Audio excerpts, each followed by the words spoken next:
Bonjour à toutes et à tous. J'ai le plaisir de vous présenter mon nouveau livre de numérologie, Identité et numérologie, qui se penche particulièrement sur le nombre d'expressions. Donc c'est le nombre qui résulte des calculs de notre identité et donc qui nous apporte des clés sur le qui suis-je, cette grande question existentielle.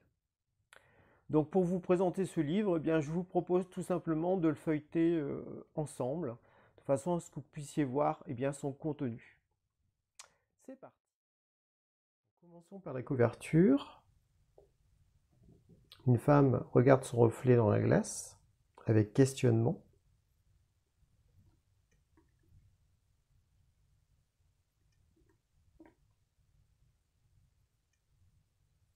Donc ce livre fait 406 pages.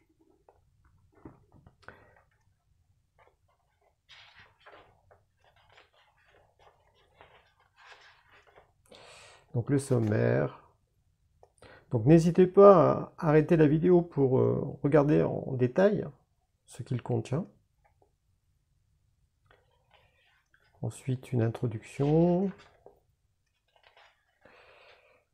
Un chapitre sur la nature humaine pour bien se comprendre au niveau des termes.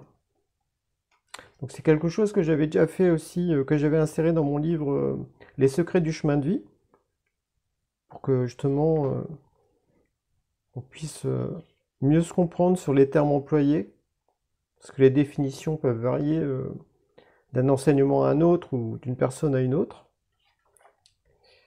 Là vous avez un certain nombre d'informations pour mieux comprendre comment fonctionne la nature humaine, avec au final le résumé sur... en fait ce livre va être abordé sur 3 plans: le niveau spirituel, le niveau ordinaire de la personnalité et le niveau égotique. Parce qu'on a tous un ego avec des travers, donc c'est bien de le voir. Parce que si on ose voir ses faiblesses et défauts, on va davantage mieux voir aussi ses qualités, ses forces, ses potentiels. Ensuite, un chapitre sur les caractéristiques des nombres, où justement je fais le distinguo entre la forme et le fond, pour que justement on comprenne bien que, au fond, tous les nombres sont spirituels, ce sont des forces universelles, mais leurs manifestations terrestres peuvent être très concrètes, différentes pour chaque nombre. De même que si la personne est essentiellement matérialiste, elle va voir les nombres que comme des abstractions et que d'un point de vue matérialiste. Même si on parle du 11 ou du 7 par exemple, ça sera vu avec un point de vue matérialiste. Donc ça sera beaucoup plus relié à des formes plutôt qu'à l'essence proprement dite des nombres. Donc voilà, j'explique tout ça en détail, ça permet de faire le point. Ensuite, tout un chapitre sur le calcul de l'identité numérologique, où justement j'explique qu'il y a 3 méthodes de calcul: la méthode française, la méthode américaine et la méthode spirituelle. Donc ça permet aussi de mieux comprendre le contexte et de savoir, au fond, ces 3 méthodes, elles peuvent s'adresser à qui en particulier. Donc j'explique tout ça. Et donc, en numérologie évolutive, on utilise ce que j'appelle l'hexagone, parce qu'on tient compte du premier prénom, du second prénom et du nom de famille de naissance, qui permet de définir 6 nombres qui sont comme reliés les uns aux autres. Donc ça permet de davantage préciser la question du qui suis-je. Donc là encore, j'explique comment on fait les calculs, tout simplement. Et puis voilà, j'invite le lecteur à faire ses propres calculs pour ensuite lire les interprétations de son nombre d'expressions. Donc il y a toute la définition aussi de chaque poste clé de l'hexagone. Voilà. Et puis je vous mets aussi les représentations numérologiques que j'ai créées, qui permet d'avoir un visuel pour l'interprétation des thèmes. Et ensuite on rentre sur chaque nombre d'expressions. Donc pour chaque nombre d'expressions, j'invite les gens à faire trois colonnes pour mener l'enquête. Donc il y a toujours une partie de dons, de capacités reliées au nombre 1. Premier chapitre, on va dire, premier aspect, c'est la personnalité, qui s'identifie beaucoup à des rôles extérieurs, à des formes reliées à la société. Donc là, j'explique comment ça fonctionne pour chaque nombre d'expressions. Ensuite, par rapport à cette personnalité de base, il y a des réajustements à faire en fonction des autres nombres de l'hexagone. Et comme toute personnalité, il y a une peur fondamentale qui est prédominante. et avec ses travers, et certains comportements caricaturaux en quelque sorte. Il y a aussi la mise en lumière de l'ego, pour l'expression 1. Ensuite, je renvoie sur un chapitre qui est commun à tous les nombres d'expressions. Ensuite, après avoir vu la personnalité et l'ego, on voit le jeu, l'esprit individuel, comment ça se vit au niveau du nombre d'expressions. Ça permet de voir comme ça sur 3 plans, très différents les uns des autres, donc de mieux se situer aussi au niveau de son fonctionnement. Donc ça ouvre aussi des perspectives sur « Ah oui, j'avais pas vu ça comme ça », ou... Bref, c'est une invitation au fond à s'améliorer, à se transformer certains aspects négatifs de soi pour révéler davantage le meilleur de soi-même. Ensuite, là encore, c'est le nombre d'expressions 1 avec la corrélation du nombre de réalisations. Donc ça montre les domaines de vie qui sont prioritaires. Ensuite, corrélation entre le 1 et le nombre intime. Il y a les métiers reliés à l'expression 1. Il y a au niveau de l'énergie, de la volonté, quelles sont les activités qui nous conviennent et comment est notre volonté, notre énergie de base. Ensuite, on parle de l'attitude relationnelle, à la fois au niveau de la personnalité et puis du jeu. Et la corrélation entre le nombre d'expressions et le sentiment, qui est le deuxième prénom. Ensuite, il y a la corrélation entre l'expression et le nombre de la pensée, donc c'est notre prénom usuel. Et je finis par donner des symboles universels voilà, à méditer, qui peuvent nous parler particulièrement si on a un nombre d'expressions 1. Donc j'ai fait ce principe-là sur tous les nombres d'expressions. Donc il y a de la lecture. Et donc, on va avancer vers le chapitre commun. Hop.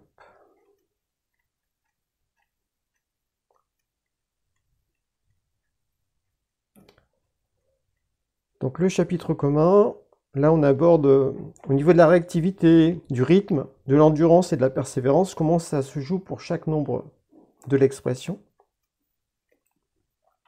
Et ensuite je vous expose ma vision du développement personnel, de la voie spirituelle, pour bien voir la différence. Donc ensuite il y a tout un paragraphe sur le réveil de l'esprit, c'est-à-dire que quand on vit une épreuve, une surprise, bref, quelque chose qui nous bouleverse et qui remet en cause nos certitudes, eh bien on a la possibilité comme ça de saisir qui l'on est davantage en tant que jeu, en tant qu'esprit individuel, et donc de se décoller de sa personnalité. Donc là, j'explique un petit peu comment ça se joue, en tout cas comment je vois les choses. Puis la notion de transformation de soi, qu'est-ce que ça peut vraiment signifier? Ensuite, il y a un chapitre qui est commun aussi à tous les nombres d'expressions, c'est le nombre intime, le nombre et l'aptitude mentale. Donc là, c'est des choses que vous ne trouverez nulle part ailleurs. Là encore, parce que vu que ça se joue sur 3 niveaux, l'aptitude mentale, c'est pareil. Le but de tout cela, c'est vraiment de mettre la lumière sur notre fonctionnement, de façon à mieux se connaître, à répondre à cette question, mais qui je suis vraiment et qu'est-ce que je ne suis pas? Ensuite, il y a tout un chapitre sur la mise au point entre le 2 et le 11, parce qu'en numérologie, on entend beaucoup de choses, du genre, il ne faut pas réduire le 11. Donc, je ne suis pas du tout de cet avis. Donc, je vous expose pourquoi, à la fois avec un peu d'humour.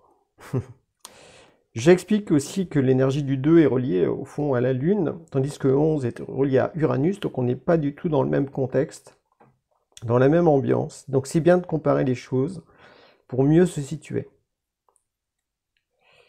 Et puis j'explique que voilà, pour vraiment vivre, le maître nombre 11, ça demande de s'élever au-dessus du monde ordinaire, au-dessus de son niveau habituel, naturel. Ça demande des efforts, forcément, comme dans le sport, comme dans le travail. Si on veut s'élever au-dessus de sa condition et capter des choses plus inspirantes, eh bien ça demande une élévation de conscience. Donc c'est quelque chose qui demande de la concentration, l'amour de la vérité, enfin plein de choses qui ne sont pas naturelles à la base, qui ne sont pas innés en fait. Et après, je parle du nombre d'expressions 11, où là, il y a 3 possibilités. Dites-vous que quand quelqu'un a une expression 11, il a aussi une expression 2. Ça se joue toujours sur plusieurs plans. Donc on ne peut pas être 11 en tant que maître nombre tout le temps. C'est une illusion de croire ça. Il suffit de voir simplement au niveau relationnel, comment la personne se comporte. Ben, la plupart des gens fonctionnent comme le 1 ou le 2, mais non pas comme le 11. Et puis le 11 peut être aussi vu comme un double 1 pour ceux qui ont beaucoup de force de magnétisme. Donc là encore, ben voilà, j'explique en détail ce que ça peut donner au niveau des différentes options. Le but, c'est vraiment de mettre la lumière, de vous inviter à vous poser des questions, à ne pas être dans la croyance ou dans le dogme, mais justement de réfléchir avec bon sens, avec discernement, et accepter bien sûr aussi de, pourquoi pas, de remettre en question certaines certitudes numérologiques. Dans tous les cas de figure, j'explique plein de choses. Après, je vous demande surtout pas de me croire, je vous demande de réfléchir. Je vous invite à la réflexion, tout simplement, et à l'honnêteté. Voilà. Et donc, on arrive à la fin du livre, où là j'ai mis les 7 je suis du Christ. Parce que, voilà, dans l'évangile de Jean, le Christ a donné 7 je suis, qui ne sont pas anodins. Donc c'est des paroles à méditer. Ça va bien avec le qui suis-je. Et ensuite, vous avez une biographie d'un certain nombre de livres dans plein de domaines pour justement poursuivre les recherches, poursuivre ce que vous avez trouvé d'intéressant qui vous parle dans cet ouvrage. Voilà le tour d'horizon. Donc, si vous voulez vous le procurer, c'est très simple. Vous pouvez me le commander directement ou passer sur Amazon. Passer par Amazon. Sur Amazon, vous le trouverez aussi en version numérique, pour ceux qui préfèrent un livre, on va dire, à l'écran. Dans ce cas-là, ça sera en version couleur. Donc, vous avez toutes les informations qui suivent pour justement vous le commander, si cela vous intéresse. Je vous souhaite à présent une bonne journée et au plaisir de vous croiser dans une prochaine vidéo. Bye bye!